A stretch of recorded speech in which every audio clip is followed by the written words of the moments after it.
Amis de Revue Tech, bonjour, bienvenue dans ce nouveau tuto. Aujourd'hui, nous allons discuter un sujet relatif à la création d'un thème enfant. En fait, là, je suis au niveau de mon blog revuetech.com. Donc, j'ai déjà écrit un article concernant ce sujet. Je vous propose de découvrir comment créer un thème enfant étape par étape. Donc, commençons alors.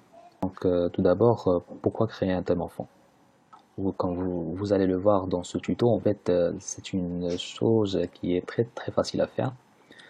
Ça prendra que quelques minutes de votre temps, mais ne pas le faire risque d'avoir des conséquences dramatiques sur votre blog. Pourquoi?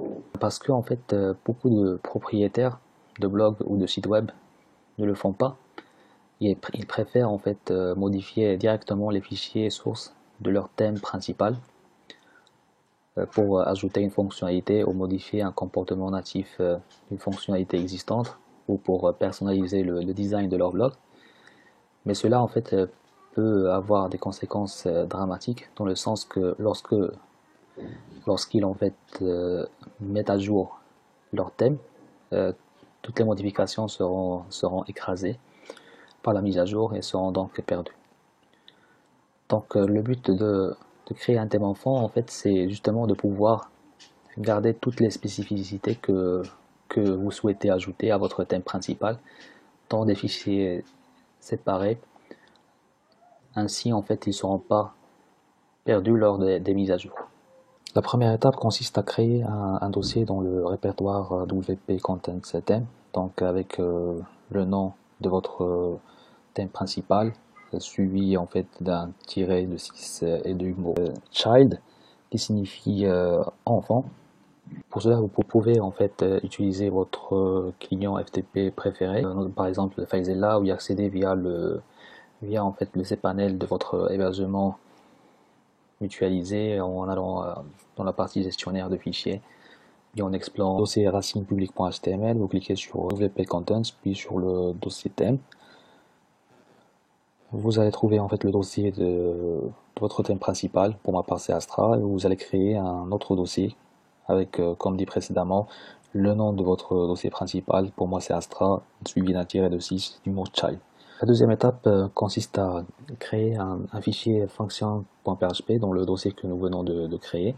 Donc il va contenir le code suivant, donc vous pouvez le récupérer depuis l'article, je vais vous laisser le lien en bas de la vidéo.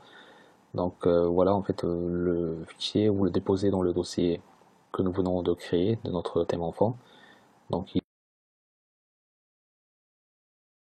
y a une partie que je viens de souligner, c'est la partie que vous pouvez copier depuis l'article.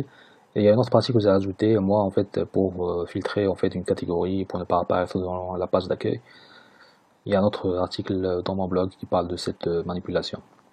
Mais pour commencer, vous pouvez seulement copier en fait ce code.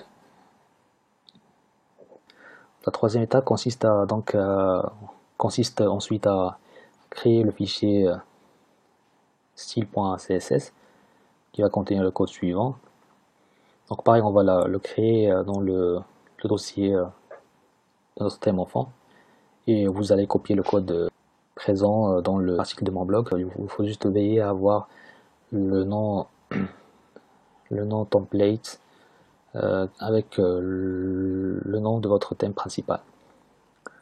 Donc ensuite, dès que vous allez faire ça, donc la quatrième étape, donc vous allez aller dans la console d'administration, dans l'espace d'administration de votre site web WordPress, dans la partie apparence, et vous allez trouver en fait le thème enfant qui est présent. Vous allez cliquer sur activer et il sera activé. Donc vous pouvez aussi ajouter une image pour que ça soit plus joli et plus facile à repérer. Pour cela, il suffit d'aller dans le thème parent, récupérer l'image screenshot et la copier dans le dossier de votre thème enfant.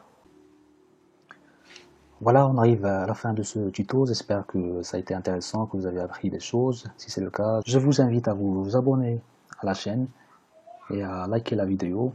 Et à bientôt dans un autre tuto.